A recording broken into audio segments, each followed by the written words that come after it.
Bom dia, irmãos e irmãs. Vou convidar os irmãos para abrirem as suas Bíblias, uma vez mais, no Salmo 85. Salmo 85. Vamos ler desde o versículo 10 até o 13. Salmo 85, 10 ao 13.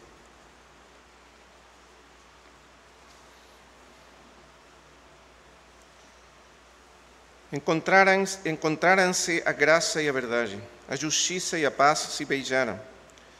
Da terra brota a verdade, dos céus a justiça baixa o seu olhar. Também o Senhor dará o que é bom, e a nossa terra produzirá o seu fruto. A justiça irá adiante dele, cujas pegadas ela transforma em caminhos. Vamos ler também 1 de Pedro 2, 21. 1ª Epístola de Pedro 2, 21.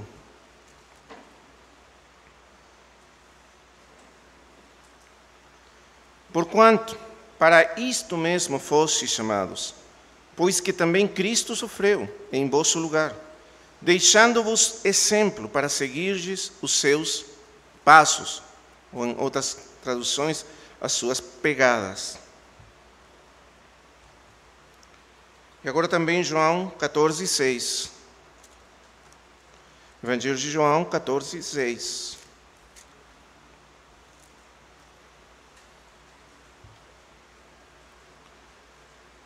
Respondeu-lhe Jesus: Eu sou o caminho. Eu sou o caminho. Muito obrigado. Eu sou o caminho, a verdade e a vida. Ninguém vem ao Pai senão por mim. Vamos ler até aí.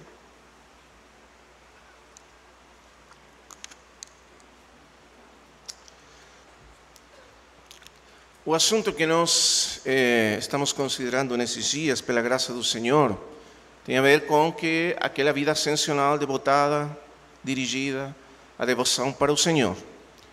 Na Escritura, a palavra devoção não aparece tanto quanto a palavra piedade, que você acha principalmente nos últimos escritos de Paulo, e tem a ver com esse sentido, a vida de devoção profunda, de paixão profunda, de amor profunda pelo Senhor, pela comunhão com o Senhor, com o Senhor.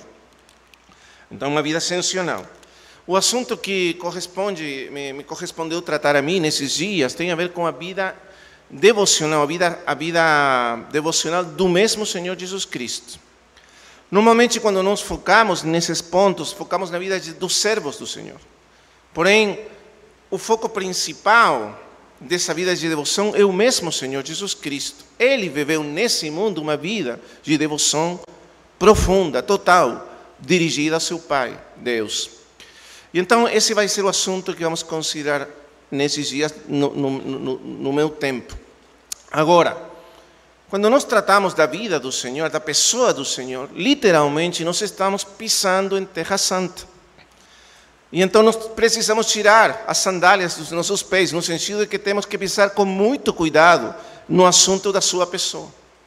Porque a pessoa divina, humana do Senhor, a compreensão de quem Ele é realmente fica além do nosso entendimento, em muitos sentidos.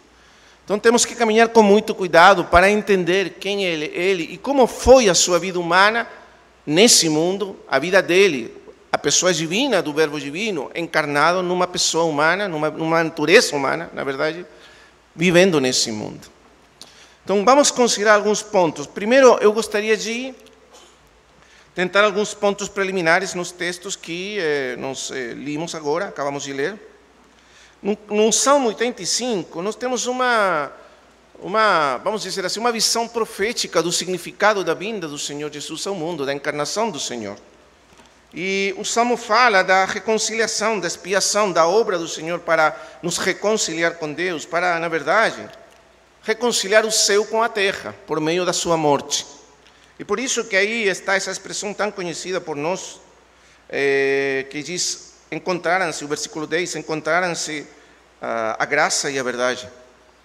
Porque são coisas que aparentemente estão separadas, que não podiam ser unidas no mesmo ponto, por causa da queda, do pecado do homem. A verdade, o que Deus exige do homem, a graça, e que Deus faz pelo homem. Então, foi em Cristo que a graça, o favor de Deus, a obra de Deus no nosso favor, e a verdade que o que Deus exige, demanda do homem, se encontraram na obra de Cristo. E depois fala, a justiça e a paz se beijaram, mesma coisa, a justiça que primeiramente Deus exige, segundo que Deus dá ao homem através da obra de Cristo. É Ele que nos faz justo, nos justifica diante dEle, é isso que fez o Senhor. Então está falando da reconciliação, de duas coisas que pareciam irreconciliáveis, mas foram reconciliadas na cruz do Senhor Jesus Cristo. E depois, diz assim, da terra brota a verdade e dos céus a justiça baixa o seu olhar. E a nossa terra produzirá o seu fruto, esse é o resultado, a frutificação da vida.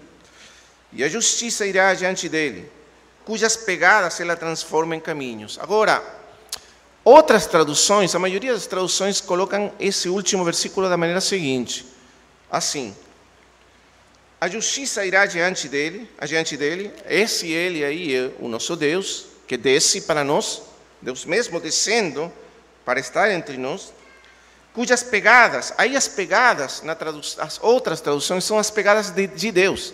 Ele, diz assim literalmente, deixará as suas pegadas como um caminho. Está vendo? A ênfase é que quando ele desce, vai descer entre os homens, ele vai deixar as suas pegadas como um caminho feito, construído para nós caminharmos por ele. As pegadas de Deus encarnado. Então, esse é o Salmo. E ele nos mostra que a vida dele se torna um caminho para nós. Que a jornada dele, o transcurso dele nesse mundo, se tornou caminho para nós. E nós somos chamados a caminhar nesse caminho. A Escritura enfatiza, nós estamos falando disso, dessa vida ascensional, de comunhão, de devoção para Deus. Porém, qual que é o caminho para caminharmos essa vida? É apenas um. Existe apenas um caminho. É o caminho que Ele nos deixou. Ele é o caminho dessa vida ascensional. É através dEle, caminhando nele, por Ele, seguindo Ele, que é a única maneira que nós conseguiremos caminhar nessa vida ascensional a qual somos chamados. Ele nos deixará as suas pegadas como um caminho. E por isso, o outro texto que nós já limos, está em 1 de Pedro 2:21.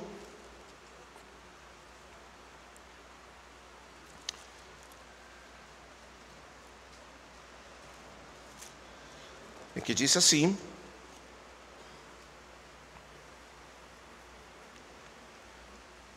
porquanto para isto mesmo fostes chamados, pois que também Cristo sofreu em vosso lugar, deixando-vos exemplo para seguirdes os seus passos ou as suas pegadas. Aqui está falando, logicamente, da nossa identificação com os sofrimentos de Cristo no mundo, por causa dele no mundo. O apóstolo está nos chamando a sofrer com Cristo no mundo e caminhar nas mesmas pegadas que ele deixou na sua caminhada na terra, que levaram ele até morrer, sofrer e morrer na cruz. Porém, daí nós podemos extrair um princípio geral. Não apenas caminhar nos sofrimentos, nos padecimentos, compartilhar, vamos falar assim, pisar nas pegadas dele, nesse ponto. Senão, de um modo geral, os crentes, os filhos de Deus, somos chamados a caminhar em todas as pegadas do Senhor, pisar em todas as pegadas que o Senhor deixou como um caminho, para nós caminharmos. E então esse é o chamado do apóstolo. Quer dizer, o que significa isso? Que a vida mesma do Senhor, a jornada inteira do Senhor, é um caminho para nós.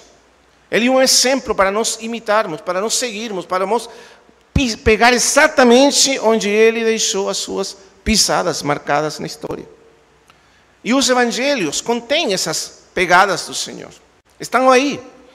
Então, a vida dele não é apenas, logicamente, o primeiro, é uma vida que nos foi dada para nós participar dela, no sentido em que a vida dele foi colocada dentro de nós pelo Espírito Santo. E Ele está, e Ele mora em nós. Ele é a nossa vida.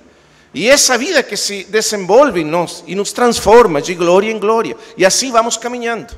Logicamente, no poder da sua vida em nós. Porém, também a vida dele nesse mundo se torna o exemplo, o caminho para nós caminharmos e seguir ele através da sua jornada. Nesse mundo, logicamente, sustentados pela mesma vida do Senhor em nós. Então, é muito importante entender que o que o Senhor nos ensina não é apenas com as suas palavras, senão também com o seu exemplo. Nós precisamos aprender do Senhor não só das suas palavras, os ensinos dele, o que ele ensinou. Também precisamos aprender dele, do seu exemplo, o que ele fez quando estava nesse mundo. Essa vida dele, o seu exemplo, diz literalmente Pedro, é um modelo, é o caminho pelo qual nós precisamos caminhar. E por isso nós temos essa cita última de João, quando ele diz: eu sou o caminho, a verdade e a vida. Agora, o primeiro sentido, claro, ele é o caminho no sentido que através dele, da sua obra na cruz, é que nós chegamos a Deus. É pela fé nele, é colocando na fé nele, e através do que ele fez por nós, ele abriu o caminho para, além do véu, como diz Hebreus, e para nós entrarmos ousadamente na comunhão, na presença de Deus, por meio dele. Esse é o primeiro sentido, claro. Porém, também significa que ele, a vida dele, é o caminho para nós seguir. É o caminho pelo qual nós caminhamos ao longo da vida, ascensionalmente, para finalmente chegar a essa perfeita unidade de comunhão com nosso Pai. Então, as duas coisas são verdade a respeito dele como caminho. Ele é o caminho no sentido de que ele abriu, ele na sua vida, através dele nós podemos entrar na presença de Deus. E no segundo sentido é porque ele realmente, a sua vida é o exemplo que nós somos chamados a seguir. As pegadas deles nós devemos caminhar nelas para avançar e crescer segundo o propósito de Deus para nós. As duas coisas. Então, vamos colocar alguns pontos preliminares para logo entrar no assunto. O meu encargo que está no meu coração nesses dias é compartilhar especificamente da vida de devoção do Senhor tal como está registrada no Evangelho de Lucas. Os evangelhos contêm várias menções da vida de devoção, da vida prática de devoção do Senhor Jesus Cristo, principalmente a respeito da sua vida de oração. É tanto assim que nós poderíamos dizer que o Senhor é apresentado como o homem de oração. É uma característica principal dele, ser um homem de oração. Oração no sentido mais amplo da palavra. Um homem que vive na presença, na comunhão, na dependência constante de Deus. Nesse sentido total da palavra oração que tem na Bíblia. Ele é um homem de oração, um homem de devoção total, na sua prática, nos seus hábitos, na sua conduta diária. Desde o princípio até o final, até mesmo na cruz. E é Lucas, o Evangelho, que registra a maioria das menções da sua vida de devoção, da vida de devoção do Senhor. Para você fazer uma ideia, mais ou menos, dependendo do comentarista, os evangelhos contêm 17, 18 até 19, poderia ser menções da vida de devoção do Senhor, da vida de oração do Senhor, principalmente. Dessas 18, 19 no máximo, 10 aparecem no Evangelho de Lucas. 10 delas aparecem no Evangelho de Lucas. Então, muito interessante. Lucas enfatiza esse ponto mais do que todos os outros evangelhos. E quando nós vamos examinar nesses dias todas as citações de Lucas, os pontos que coloca Lucas, você vê claramente, quando você dá uma olhada assim geral para todos eles, que Lucas está enfatizando uma jornada, um caminho. Que o que nós temos aí é um caminho para caminharmos. Não é apenas citações assim ao acaso, senão tem um sentido, um progredir. Que vai progredindo para que nós possamos ver que, na verdade, a vida de devoção do Senhor abrange a totalidade da jornada da vida humana.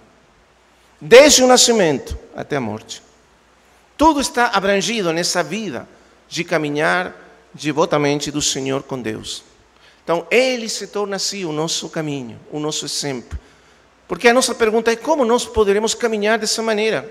Os irmãos estão falando disso, como a Escritura nos fala dessa vida de ascensional, de comunhão, de devoção para com Deus.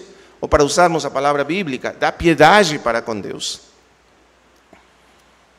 E Lucas nos mostra esse caminho claramente na vida do Senhor Jesus Cristo. Por que assim? Porque a ênfase principal do Evangelho de Lucas é a humanidade do Senhor Jesus Cristo. Assim como outros evangelhos enfatizam outros aspectos centrais da sua pessoa. O Evangelho de Marcos, como todos sabemos, enfatiza ele como o servo de Deus, e João como o filho divino de Deus, como o verbo divino encarnado, a divindade do Senhor. E Mateus enfatiza ele como o rei e o mestre. Lucas enfatiza ele como o homem segundo Deus, o homem perfeito segundo Deus. Enfatiza a humanidade do Senhor. Nós encontramos em Lucas, então, aquele homem perfeito, que cresce como homem, que caminha a jornada do homem, que tem características totalmente humanas, que depende totalmente da operação do Espírito Santo nesse mundo para fazer a obra de Deus. Isso é uma ênfase de Lucas. Como homem, quanto homem. E assim por diante. E isso por quê? Bom, tem várias razões. Logicamente, é porque Lucas, principalmente, ele foi impactado pela humanidade do Senhor. O impacto que a pessoa do Senhor fez em Lucas tem a ver principalmente com a sua natureza humana. É claro que Lucas sabe que o Senhor é muito mais do que humano. Ele sabe que ele é divino também. Só que ele enfatiza as características humanas do Senhor, porque isso impactou muito ao Lucas. Lucas é o único escritor do Novo Testamento que não é judeu, ele é grego. E como grego, ele tem uma cultura, um trasfondo cultural diferente aos hebreus. Os hebreus tinham uma cultura, logicamente, influenciada muito fortemente, radicalmente, pelo Velho Testamento, pela história de Israel com Deus, e pela revelação de Deus no Velho Testamento. Lucas não, ele é um grego. Então a sua cultura era a cultura grega, a base da sua formação como homem. E na cultura grega, a ênfase principal era a perfeição do homem. Os gregos buscavam a perfeição do homem através da sabedoria. Agora, uma coisa que pessoas às vezes não conseguem entender é que a filosofia, que é o amor à sabedoria dos gregos, eles inventaram a filosofia, não era principalmente uma questão especulativa, se tornou especulativa demais depois. Porém, no princípio não. Ele era um caminho para o aperfeiçoamento da vida humana. Eles buscavam a maneira de produzir um homem virtuoso. Um homem que fosse virtuoso em todas as coisas, que pudesse se liberar das paixões humanas que trazem tanto prejuízo à vida humana e fosse virtuoso. Isso buscava os gregos. Porém, eles nunca acharam esse homem. Nunca foi achado na história da cultura grega. Eles tinham uma filosofia que falava de como poderia ser alcançado esse ideal de uma mente perfeita, um corpo perfeito. Eles buscavam esse homem ideal. Porém, nunca encontraram esse homem na sua história, nem na sua cultura. Esse homem não existia. Até quando? Até quando eles encontraram Jesus Cristo. E encontraram o homem que a cultura deles buscava, porém nunca achou. E por isso é que Lucas ficou tão impactado pela humanidade perfeita do Senhor Jesus Cristo. E escreveu o seu evangelho para nos mostrar esse homem perfeito, para mostrar-nos quão perfeito é esse homem, como todas as características humanas dele se equilibram de uma maneira tão perfeita. Porém, não apenas isso, sino também para nos mostrar que essa vida perfeita é o caminho para nós percorrer e viver na comunhão perfeita com Deus. Chegar a uma vida de união perfeita com Deus, como Ele vivia e praticava continuamente. Então vamos tratar de entender alguns, como já falei, alguns pontos que são preliminares. Ainda não vamos entrar nas citações de Lucas, primeiro alguns pontos preliminares. Porque, como eu disse no princípio, quando nós tocamos na pessoa do Senhor Jesus Cristo, a pessoa divina, humana do Senhor Jesus Cristo, nós pisamos em terra santa. E precisamos ser muito cuidadosos.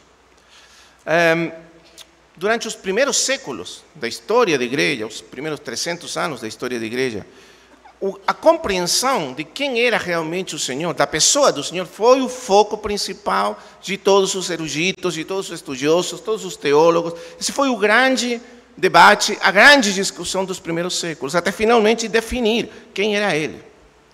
Por vezes, quando nós lemos todos aqueles estudos, aquelas pesquisas, aqueles escritos, poderia parecer até muito teológico, muito especulativo, muito longe da vida prática. Porém, se nós formos cuidadosos, nós deveríamos entender que, sendo a pessoa do Senhor o centro de toda a fé que nós temos e sustentamos, a compreensão da sua pessoa e a sua natureza é o mais importante, porque tudo mais depende disso. Se nós tivermos uma compreensão errada do Senhor Jesus, da sua pessoa, da sua natureza, nós teremos uma compreensão errada de tudo mais. As doutrinas principais, a salvação, a expiação, a redenção e tudo mais, seria deformado se nós temos uma compreensão deformada da pessoa do Senhor. É por isso que o mais importante é nós contemplarmos a sua pessoa, claro, não como uma atitude meramente filosófica, especulativa, não, uma atitude contemplativa, de reverência, de adoração, porque nós estamos focando nele. Algumas pessoas acham que isso seria muito imprático, porque, como falava o irmão Claudimir hoje pela manhã, estamos vivendo numa cultura que enfatiza o pragmático, o prático. Se não é prático, se não é pragmático, então não presta. Nós queremos coisas práticas. Porém, não existe no sentido espiritual nada mais prático do que contemplar a pessoa do Senhor. Porque tudo mais na vida cristã flui dessa contemplação do Senhor. O apóstolo João, por exemplo, era essencialmente um homem contemplativo. O que caracteriza ele era que ele era contemplativo, ele contemplava. Ele queria entender. Ele buscava compreender quem era essa pessoa tão maravilhosa, tão incomparável que estava diante dele. Uma pessoa que não parecia com nenhuma outra pessoa na história. Quem era ele? Qual era o mistério? O que explicava esse homem tão atrativo, tão diferente? Você deve compreender que quando Cristo apareceu na ceia da vida desses homens, ninguém sabia quem era ele. Era um homem como nós. Quando ele se aproximava das pessoas, o que eles viam no princípio? Um homem de carne, osso, como qualquer um. Não tinha maneira você de saber quem era realmente ele, porque a divindade dele estava escondida debaixo do véu da sua humanidade de maneira completa e total. Então João e outros, os apóstolos, começaram a caminhada com Jesus. E eles ouviam o Senhor falar palavras que ninguém falou jamais. E eles viam o Senhor fazer coisas que ninguém fez jamais. Eles viam o Senhor fazer milagres assombrosos, extraordinários. Eles viam o Senhor caminhar sobre as águas, fazer coisas que nenhum homem poderia fazer. Porém, a pergunta persistia: quem é esse homem? Quem é? Nós precisamos entender o pulo gigantesco que existe entre considerar Jesus um profeta grande como Moisés, até o maior dos profetas da história de Israel, ainda maior do que Moisés. Isso já seria demais para um judeu, porque para os judeus Moisés era a figura top, no sentido espiritual. O maior dos homens de Deus da história era Moisés, e ele não era comparável, tanto assim que o Deuteronômio termina assim, dizendo: nunca mais se levantou em Israel um profeta como Moisés, que falasse com Deus face a face.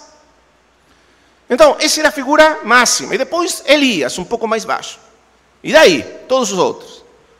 Porém, esse homem quem era? Você poderia colocá-lo na mesma categoria de Elias, ou talvez a categoria de Moisés?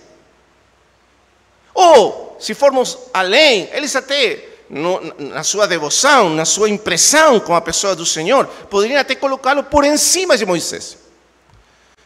Porém, entre isso e colocar ele na categoria de Deus, existe um pulo, um abismo insondável. Porque uma coisa é uma criatura, um homem, outra coisa é Deus mesmo. E eles, de alguma maneira, deram esse pulo por encima do abismo insondável que separa a criatura do Criador. E ousaram chamar ele e considerar ele como Deus. Não qualquer Deus. Porque na cultura antiga, nos mundos antigos, os povos pagãos estavam cheios de deuses, ídolos. Deuses para todo, 2.500 deuses. E assim por diante. Então, era comum para os gregos, por exemplo, pensar que os deuses se misturavam com os homens e tinham filhos com os homens deus dos gregos. Aqueles famosos heróis das lendas gregas são todos filhos dos deuses e dos homens. Assim. Normalmente de um deus com uma mulher humana. Porém, uma coisa é isso, deuses pequenos, dentro do mundo, que são parte do mundo. Outra coisa, irmãos, que não tem nada a ver, é falar do Deus transcendente, infinitamente transcendente, revelado na Bíblia, que não é parte do mundo, que criou tudo que existe, e que é único, e que está separado da sua criação por um abismo que ninguém pode cruzar. E então chegar a entender que esse Deus se tornou homem, que o homem Jesus de Nazaré é esse, você pode identificar ele com o grande eu sou o que sou. Não existem palavras para definir quem sou, falou ele para Moisés. Eu sou o que sou e não tem mais. Esse eu sou, esse homem. Você está vendo quanto precisa você avançar para chegar nesse entendimento? E o que é interessante é quem provavelmente o primeiro em chegar a entender isso foi João. Por quê? Porque ele contemplava. As outras pessoas, Pedro, mais agitado, mais prático, provavelmente demorou mais. Porém, João contemplava. E como contemplava, entendia. Implicitamente, poucas vezes explicitamente, a maioria das vezes implicitamente o Senhor Jesus deixou ver que Ele era Deus. Porém, implicitamente, apenas para as pessoas que pensavam, que contemplavam, que meditavam, para entender. Quando Ele perdoava pecados, por exemplo. 2 ou 3 vezes Ele perdoou pecados. Lembra disso? Aquele paralítico que ele falou primeiro que foi descido pelo teto. Então, ele falou, teus pecados são perdoados. E aí os fariseus, que eram teólogos, imediatamente compreenderam as implicações dessas palavras, parecem tão inocentes. Porque hoje nós vivemos nessa cultura de origem mais católica, onde os pais perdoam pecados. Porém, naquele tempo, para um judeu, apenas um podia perdoar pecados, e era Deus. Porque os pecados são ofensas contra Deus. Você não pode perdoar por Deus. Porque a ofensa não é contra você, é contra Deus. Só Deus perdoa pecados. Por isso eles entenderam na hora. Quem é esse que perdoa pecados? O que você acha que é ele? E João e os discípulos meditando começaram a entender. Se ele perdoa pecados, é porque ele implicitamente assume que ele é Deus. E assim por diante. Tem várias cenas como essa. Então nós temos esse avanço. Claro, a mente humana, deixada às suas próprias possibilidades, habilidades, capacidades, não tem capacidade nenhuma de entender quem é realmente o Senhor. Humanamente falando, o mais longe que pode chegar ao ponto onde chegou Nicodemos. Você lembra Nicodemos? Meditando sobre o Senhor, os milagres, o que ele falava, o que era, ele chegou à conclusão que ele devia ser um grande profeta, um mestre vindo de Deus. Isso era tudo, isso era o máximo que ele podia entender. Para ir além, claro, o Senhor falou para Nicodemos, você precisa de uma revelação do alto. Então, nós vamos entrar nesse ponto da pessoa do Senhor. Depois de que eles caminharam, depois de todos os fatos relativos à vida do Senhor, depois de que eles já o viram morrer na cruz, depois ressuscitar e logo ser exaltado, e logo a vinda do Espírito Santo, claramente a pessoa dele ficou definida como quem era realmente. E na Escritura, então, você vê que a definição da pessoa do Senhor enfatiza 2 pontos principais, essenciais. Nós precisamos falar disto preliminarmente para logo nos entendermos a humanidade do Senhor. E como nós podemos imitar e caminhar nas pegadas do Senhor na sua humanidade. Porque existem vários perigos no nosso entendimento da sua pessoa. A Escritura revela que ele é totalmente divino, 100% divino, para usar uma expressão mais assim, nossa. Ele é totalmente divino, ele é divino.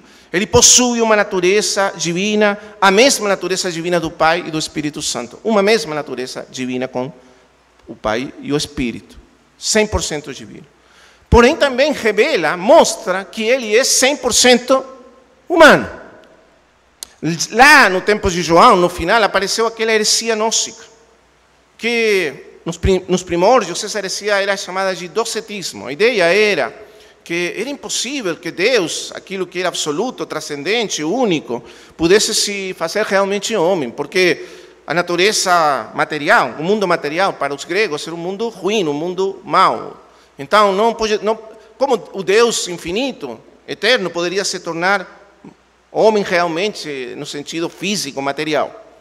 Eles rejeitavam essa possibilidade e imaginavam 2 possibilidades. Ou que a natureza humana do Senhor era apenas uma aparência, um fantasma, uma coisa assim criada para nos enganar, convencer de que ele era humano, porém era apenas uma aparência, nada real, não material, e que as pessoas parecia que estavam vendo um ser humano, porém não era realmente. E uma outra possibilidade, eles falavam, é que o homem Jesus, puramente o homem, foi habitado pelo Cristo divino por um tempo.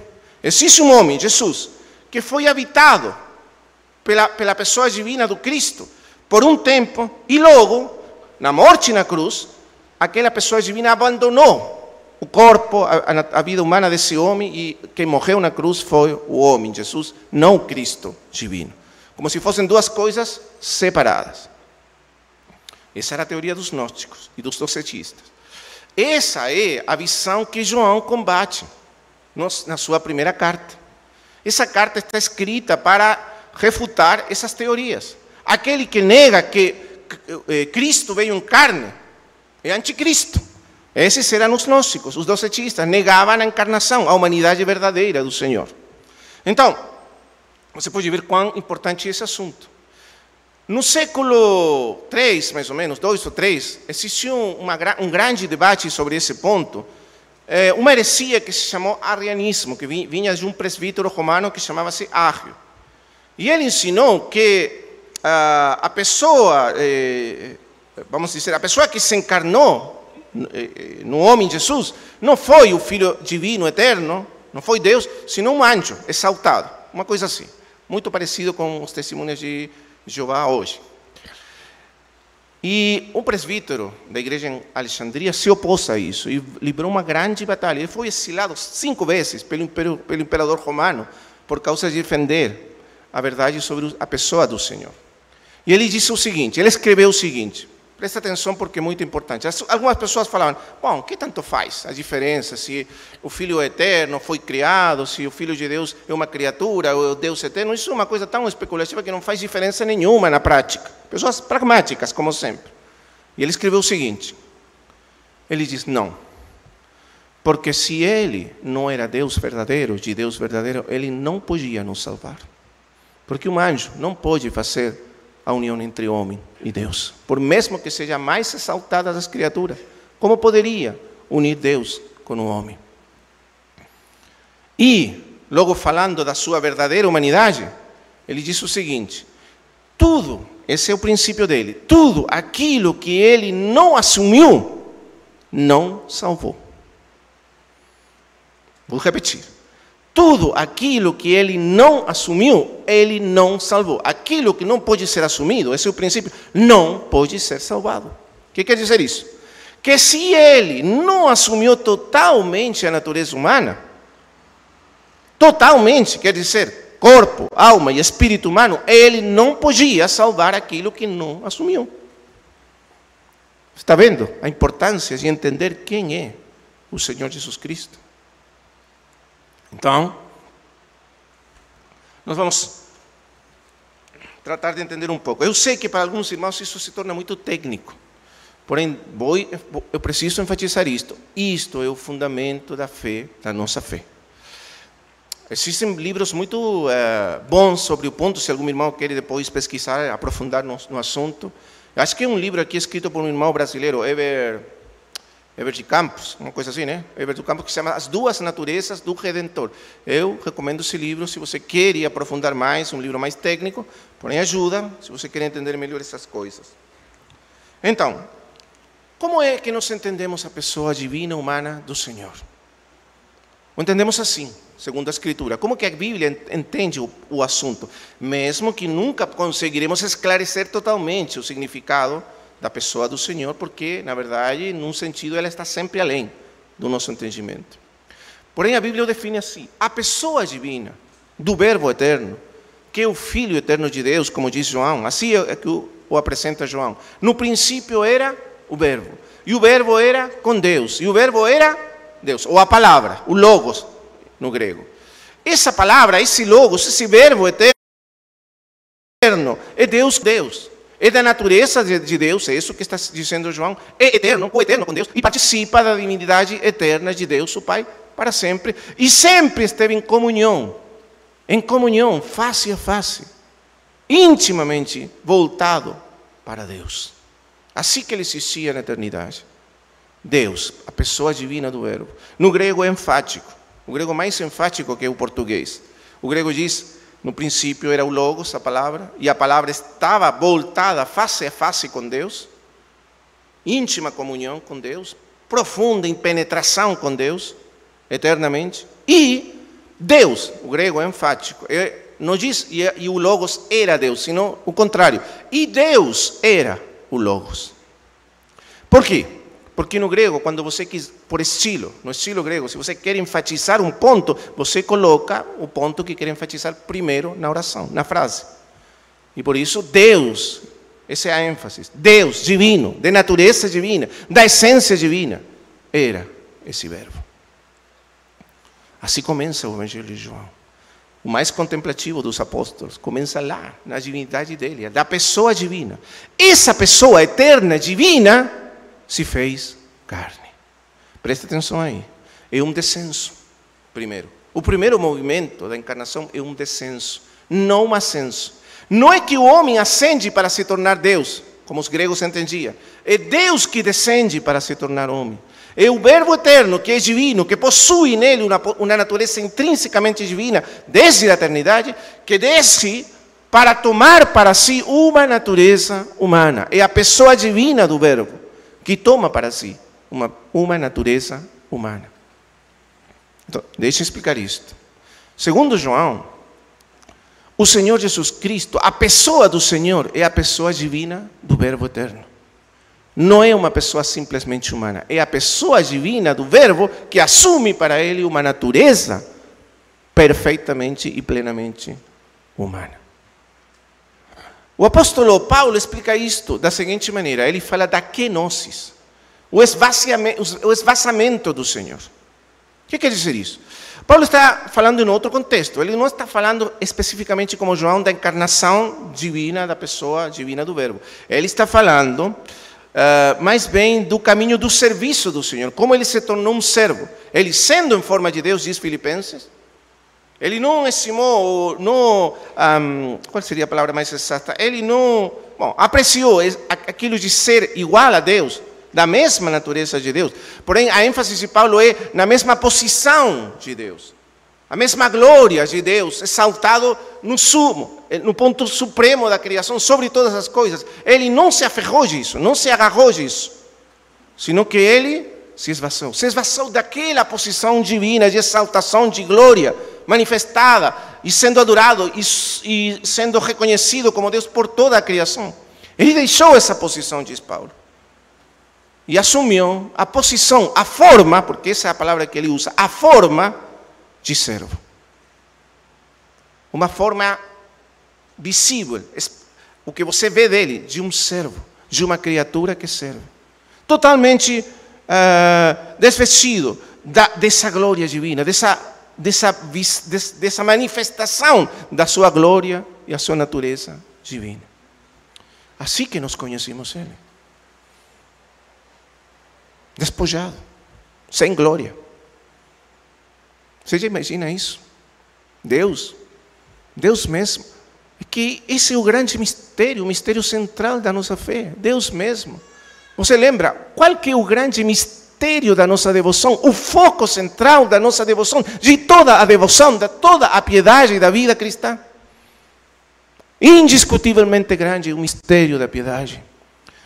Paulo disse para Timóteo, escreve para Timóteo 3,16, 1 Timóteo. Deus foi manifestado em carne. Totalmente esvaziado da sua glória divina. Numa forma humana, de um servo. Sem glória, sem poder.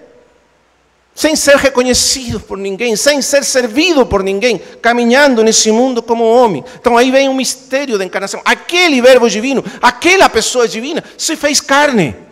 Aí o sentido hebraico da palavra carne é homem, de natureza humana.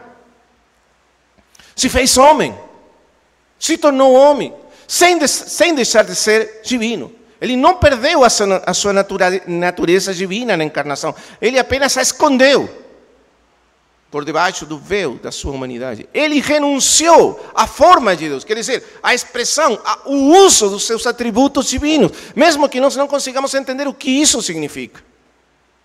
A onipotência, a onisciência, a omnipresença de Deus, a seidade de Deus, quer dizer, todos aqueles atributos que fazem Deus ser Deus, único, exclusivamente, por acima de tudo criado. Ele renunciou à expressão desses atributos para viver uma vida totalmente limitada e humana nesse mundo. Então, ele sendo Deus na sua natureza divina, ele possui onisciência. Porém, ele não possuía, ele não usava dessa onisciência nunca estando na terra. Ele dependia daquilo que o Pai e o Espírito revelavam para ele. O dia e a hora da minha volta ninguém conhece, nem o Filho. O que quer dizer isso? Ele, no sentido de ser Deus com Deus eterno, na sua natureza divina, claro que ele sabe o dia e a hora, porque isso é conhecido por Deus desde a eternidade, esse dia e essa hora. Porém, na sua encarnação, ele não sabia. E assim, tanta coisa que ele não sabia. Era humano. Claro, muitas vezes ele manifesta uma sabedoria, um conhecimento mais que humano. Em muitas situações. Porém, Lucas enfatiza, especificamente Lucas, que isso era porque ele estava totalmente governado pelo Espírito Santo de Deus. Você lembra aquela ocasião que ele caminhando e a multidão apertava ele? E veio uma mulher por trás e tocou o manto dele. Ele virou as costas e falou, quem me tocou? Ele não sabia. Ele não sabia. Outras vezes ele sabia, porém aqui ele não sabia quem tocou nele. Porque a onisciência dele estava autolimitada na sua encarnação. Mesma coisa a onipotência. Ele dependia do Pai para os milagres que ele fazia. As obras que eu faço, é o Pai que as faz em mim. Lembra disso? Ele, quanto Deus, como Deus, ele poderia fazer o que ele quiser, porque ele é Deus de Deus. Porém, na sua encarnação, ele não fazia nada sem o Pai, sem o Espírito de Deus fazendo nele.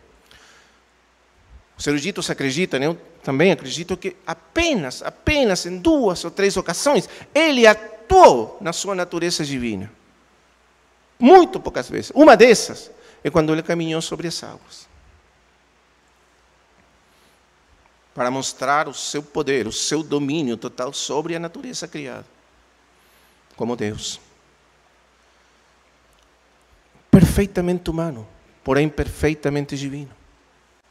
A natureza humana ele assumiu totalmente, isso significa que ele estava sujeito à dor, ao sofrimento, aos padecimentos, às necessidades da vida humana. Ele estava limitado na sua natureza humana. E ele nunca usou dos seus direitos, atributos divinos durante a sua vida. Nunca. Isso faz parte da glória, da beleza, da preciosidade do Senhor. Se você tiver o poder assim na mão, na hora que Ele quiser tomar esse poder, fazer uso desse poder, em situações extremas, você não usaria?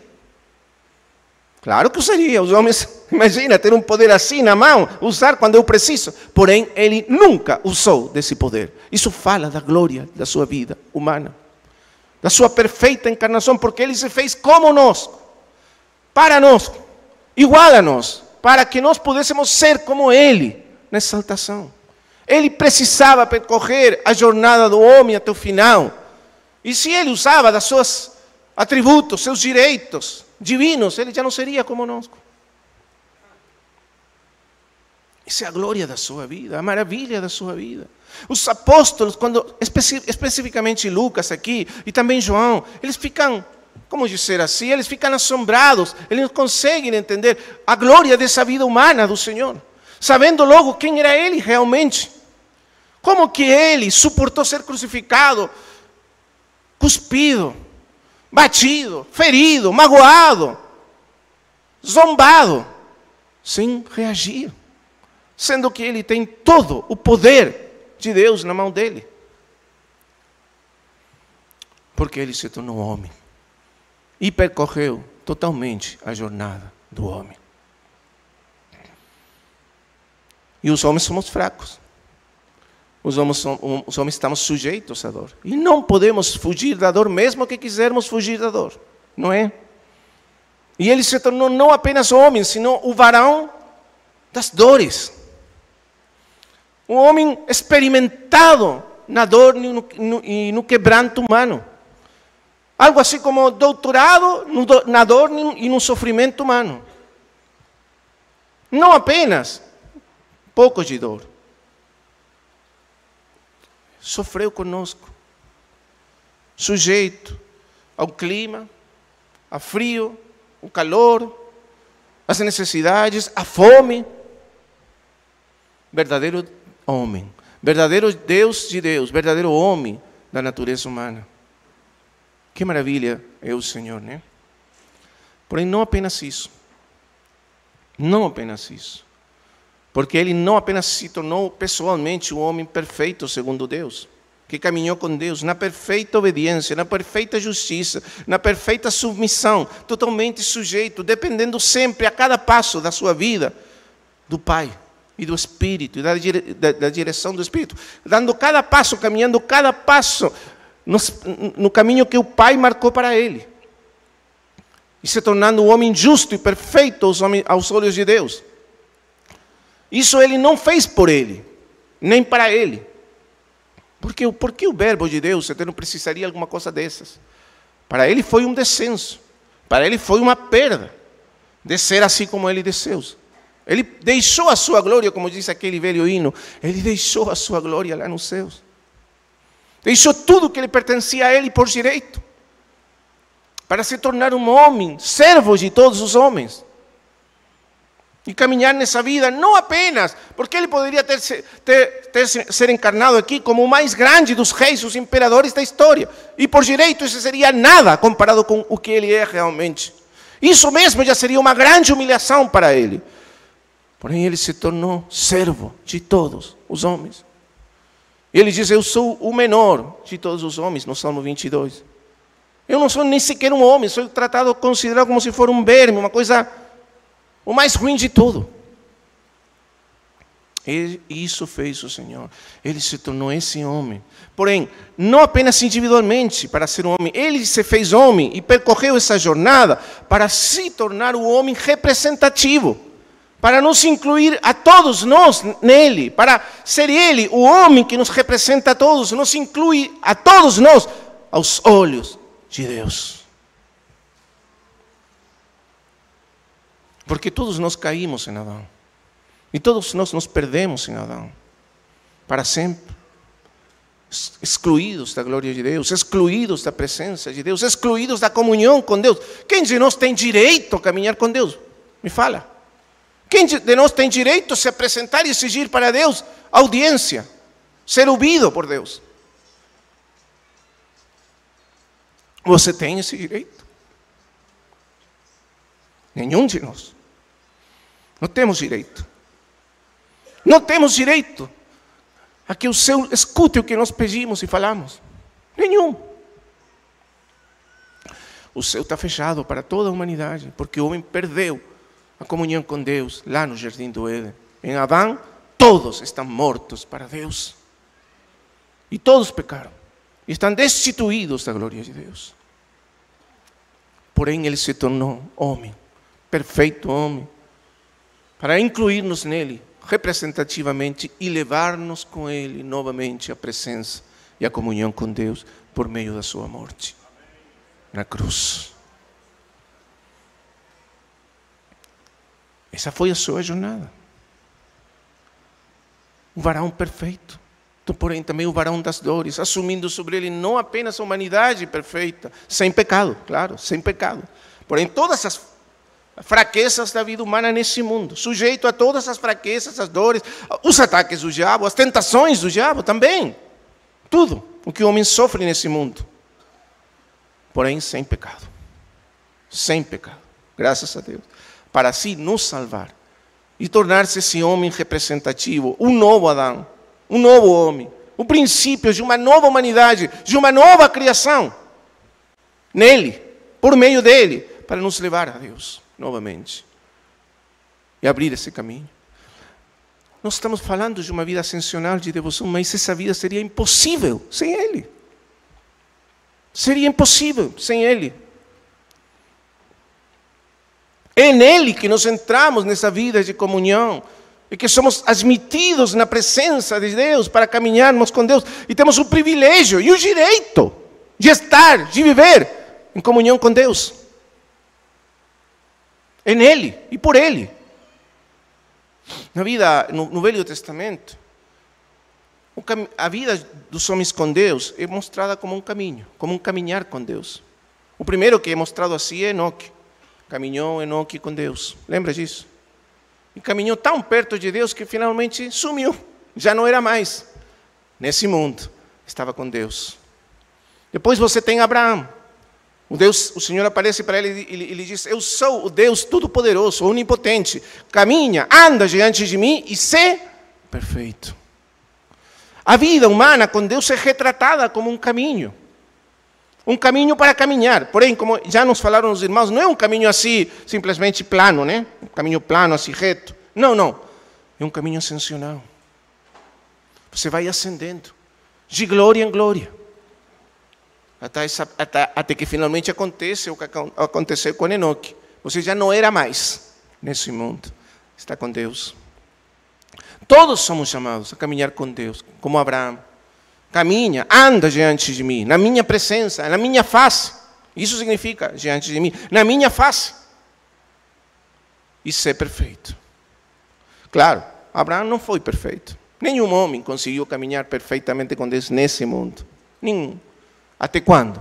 Até que Ele mesmo desceu. Até que a pessoa divina do Verbo se fez homem. Ele caminhou com Deus perfeitamente. E foi perfeito aos olhos de Deus. E essa justiça dele, a sua obediência perfeita, não era para ele, era para nós. Era para ser concedida a nós, era para que fosse investida em nós. A justiça que ele conseguiu na vida humana, a perfeita justiça humana, era para ser depositada na nossa conta aos olhos de Deus. E é por essa justiça que nós somos hoje aceitos na presença de Deus. Essa história maravilhosa do Verbo encarnado. Então, os pontos principais. A encarnação não significa que o homem foi divinizado, de jeito nenhum. O homem não pode ser divinizado, tornado Deus. Não é o homem Jesus de Nazaré que foi tornado divino, pelos seus méritos, não.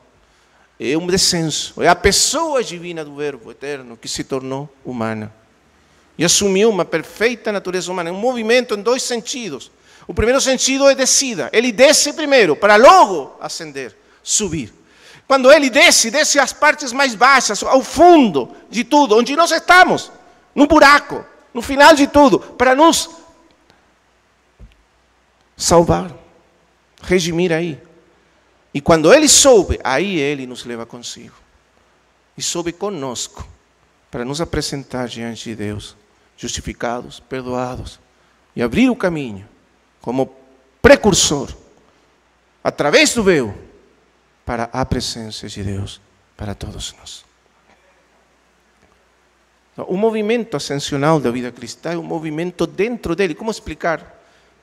A espiral que nós percorremos para a presença de Deus é a espiral da sua vida, dele. É nele que nós nos movemos para Deus.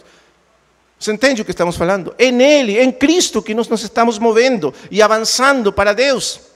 É através dele, da sua humanidade perfeita, que nós chegamos a Deus. É nessa humanidade, essa humanidade se torna o caminho, se torna a escada, se torna a ponte que nos une com Deus.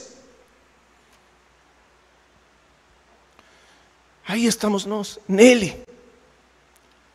Então, não é o homem que é divinizado, é Deus que é humanizado em Cristo, no Verbo, em Jesus de Nazaré. Ele se faz homem, perfeito homem, e percorre toda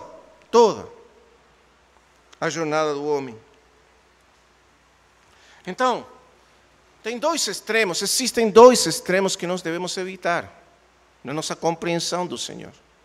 O primeiro extremo é enfatizar demais a sua divinidade. Nos focar tanto na natureza divina do Senhor que esquecer a sua humanidade. E ficar achando que, claro, Ele é tão divino que nós estamos tão longe dEle, não temos como participar dEle, porque Ele era Deus perfeito, Ele fazia tudo porque era Deus perfeito, então o quê? Nós estamos muito longe disso. Isso é um grande perigo. Isso tem sido um grande perigo na história da igreja. Enfatizar tanto a sua divindade que Ele fica como uma figura distante de nós, muito longe de nós. Na Igreja Católica, esse foi o grande erro. Na história do catolicismo medieval, esse foi o grande erro. Eles exaltaram tanto a figura divina do Senhor, que logo precisaram inventar mediadores entre o Cristo tão exaltado e o homem tão caído no mundo. E então apareceram os santos, mediadores, e Maria e tudo mais. Esse é um perigo.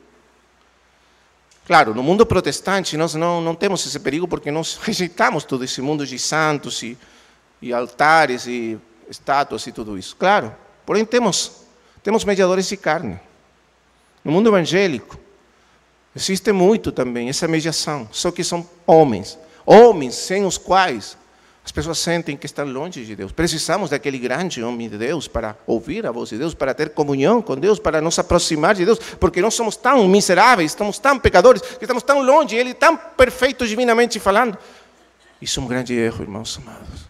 Ele abriu um caminho para que todos nós possamos acessar a presença de Deus diretamente, sem mediador algum. Você não precisa de grandes pastores, grandes pregadores, grandes nada. Você precisa de Cristo, apenas de Cristo, porque Ele se fez perfeitamente homem como nós e participou da nossa natureza humana perfeitamente, para nos abrir um caminho que ninguém pode fechar para a comunhão com Deus. Está vendo? O outro grande perigo é enfatizar o contrário. Enfatizar demais a sua natureza humana, a sua humanidade. Esse foi o grande erro do pensamento teológico liberal, ou modernista. Eles buscavam ver em Cristo apenas uma figura humana perfeita, o homem perfeito, moralmente perfeito e tudo mais. Um homem. Porém, se Ele é apenas um homem, por muito perfeito que seja, como Ele poderia nos levar para Deus? E, aliás, Ele se torna um homem como se fosse um ideal impossível de alcançar. Não. Ele é perfeito homem e perfeito Deus, porque nele o divino se une com o humano e o homem se une com Deus. E nele que nós encontramos a porta aberta, a ponte que une o céu com a terra, Deus com os homens, nós com Ele. Bendito seja o Senhor. Então lembre disso. Temos que ser muito, muito cuidadosos de não enfatizar demais a divindade do Senhor, nem a humanidade. As duas coisas devem ser enfatizadas com a mesma força, mantidas num equilíbrio, numa tensão constante, porque a natureza divina e a natureza humana estão unidas eternamente na pessoa divina do Verbo de Deus. Essa é a fé dos crentes desde o princípio. Natureza divina eterna e a natureza humana criada estão unidas, não misturadas, nunca misturadas, unidas perfeitamente na pessoa do Verbo de Deus. Essa é a pessoa de Cristo, segundo a Escritura. Esse é o Verbo encarnado. Esse é Jesus de Nazaré. Por isso, você tem evangelhos que enfatizam a divindade dele, como João. E tem evangelhos que enfatizam a sua humanidade. Não existe contradição. Os dois evangelhos estão enfatizando um aspecto que é central e verdadeiro sobre ele. E Lucas, como já dissemos, ele vai enfatizar essa natureza perfeita, humana do Senhor. Então, o que significa possuir uma natureza humana? Que ele assumiu o lugar que o homem precisava assumir diante de Deus. O homem falhou, caiu, Adão caiu, todos nós caímos. E nenhum de nós jamais agradou a Deus, fez a vontade de Deus, cumpriu o propósito de Deus para a humanidade. Todos nós ficamos muito longe. Erramos, como o significado de pecado, a palavra pecado no grego, erramos o alvo, todos nós. Então, ele se tornou homem para cumprir aquilo, todo o pensamento de Deus, toda a vontade de Deus. Quando Deus falou lá no jardim, na criação do homem, diz: façamos um homem segundo a nossa imagem, conforme a nossa semelhança. Esse propósito se perdeu. Agora Cristo recuperou nele. Ele foi o primeiro homem que levava em si perfeitamente a imagem e a semelhança de Deus no mundo. Ele é esse homem que Deus buscava lá no princípio. Deus nunca obteve esse homem na história, porque o homem se corrompeu pelo pecado, se distorceu pelo pecado. A imagem de Deus se distorceu na história. Porém, Cristo agora se tornou o primeiro homem que perfeitamente leva, mostra a imagem de Deus. E, portanto, ele é o homem que cumpre a eterna vontade de Deus pela qual o homem foi criado. Esse é o Senhor Jesus Cristo. E nessa natureza humana, como já nós falamos, ele realmente vive como um homem. Sofre, é tentado, percorre a jornada do homem e assim por diante. Uma última coisa, isso que nós estamos falando é preliminar, porém é importante. Na glorificação do Senhor, nós devemos aí distinguir muito claramente esse ponto. João, que enfatiza a glória divina do Senhor, a natureza divina do Senhor, no capítulo 17, podemos ler os versículos 17, 5 e 24.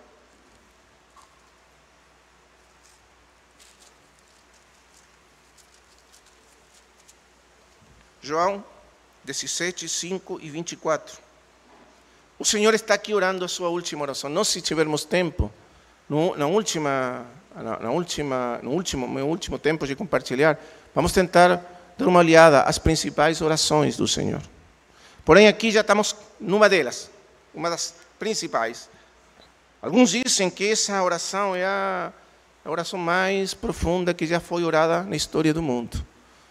É o Senhor mesmo, presente na glória do Pai, falando e orando por nós. E então ele diz no versículo 5, e agora, ele fala para o Pai, e agora, chegou a hora. Ele sabe que em umas horas mais ele vai ser crucificado, vai morrer. E então ele disse, e agora, glorifica-me, ó Pai, contigo mesmo, com a glória que eu tive junto de ti, antes que houvesse o mundo.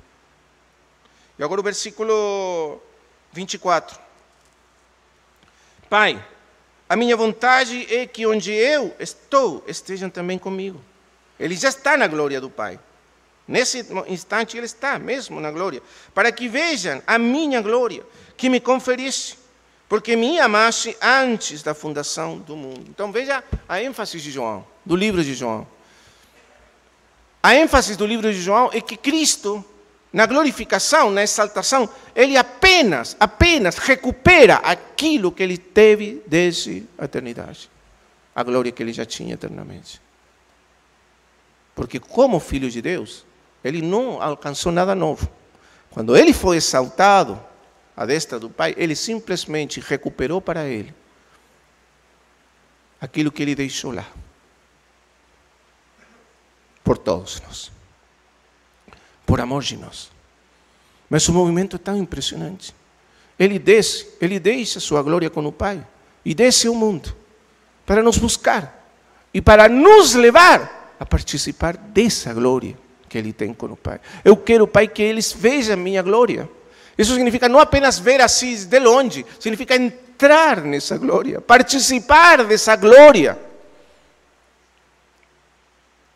Então, desde a perspectiva divina, ele não ganha nada novo na glorificação. Ele apenas recupera aquilo que ele deixou voluntariamente lá com o Pai. A glória que eu tive contigo, antes que houvesse o mundo. Bendito seja o Senhor. Porém, no segundo sentido, como homem, ele ganhou algo que ele não tinha experimentado antes, nem conhecido antes como homem. Nunca antes a natureza humana conheceu a glória divina. E por isso a ênfase de agora, o apóstolo Paulo, capítulo 2 de Filipenses.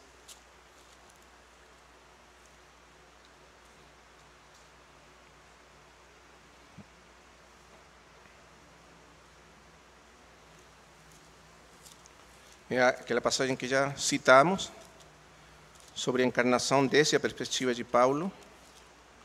E então ele termina assim essa passagem que muitos eruditos consideram que era um hino, que era cantado na igreja. E ele diz assim, versículo 9: porque ele desceu e ele se humilhou, como diz aqui, tornando-se, versículo 8, obediente até a morte e morte da cruz. Dessa maneira ele se humilhou, pelo que também Deus o exaltou sobremaneira e lhe deu um nome que está acima de todo nome. E o exaltou à posição suprema de glória no universo, no seu trono, na sua direita. Nesse sentido, ele, quanto homem, ganhou algo que nunca antes tinha experimentado. A natureza humana do Senhor nunca tinha experimentado essa participação da glória divina. E nesse sentido, como homem, ele recebeu aquela glória eterna. O maravilhoso disso é que ao receber ele quanto homem, essa natureza e essa glória, e participar dessa glória, no sentido humano, ele nos introduziu a todos nós nessa glória. E hoje, nós vemos essa glória na sua face. Essa é a vida cristã ascensional. Nós estamos vendo essa glória revelada na sua face. Cada vez mais, cada vez mais. De glória em glória. Até um dia ver essa glória perfeitamente revelada diante de nós, quando Ele vem por nós. Glória ao Senhor. Vamos orar ao Senhor?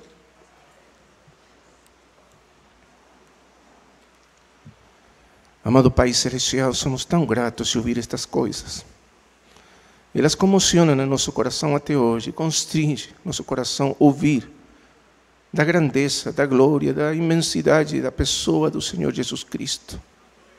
Quão grande Ele é, quão imenso, quanto além da nossa capacidade humana de entender está Ele. E mesmo assim tão próximo, tão semelhante a nós, que nós podemos tocar nele.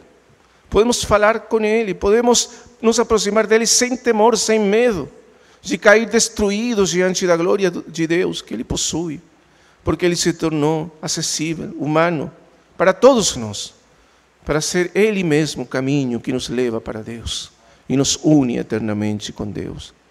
Obrigado, Pai, pelo Teu Filho amado, Jesus Cristo. Amém.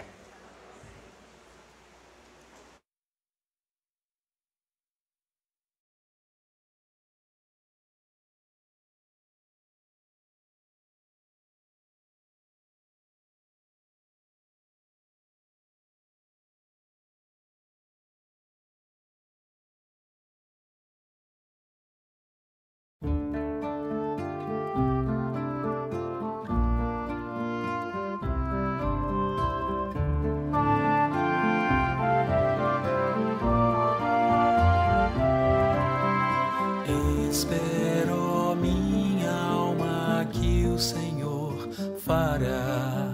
Descansa enquanto vês Ele te transformar. Olha, pois Ele não tardará. Quebrou e disse: vou restaurar.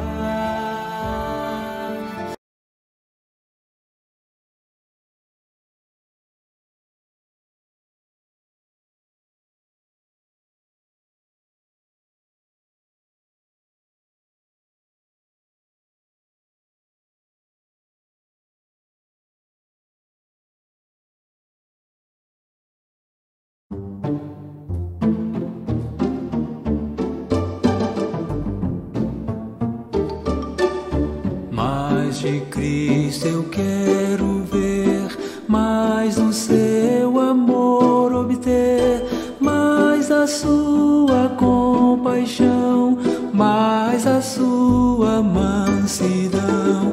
Mais de Cristo, mais de Cristo, mais do seu puro e santo amor, mais de ti mesmo, ó Salvador. Mais de Cristo compreender, quero a Cristo obedecer, sempre perto dele andar, seu amor manifestar. Mais de Cristo, mais de Cristo, mais do teu puro e santo amor, mais de ti mesmo, ó Salvador.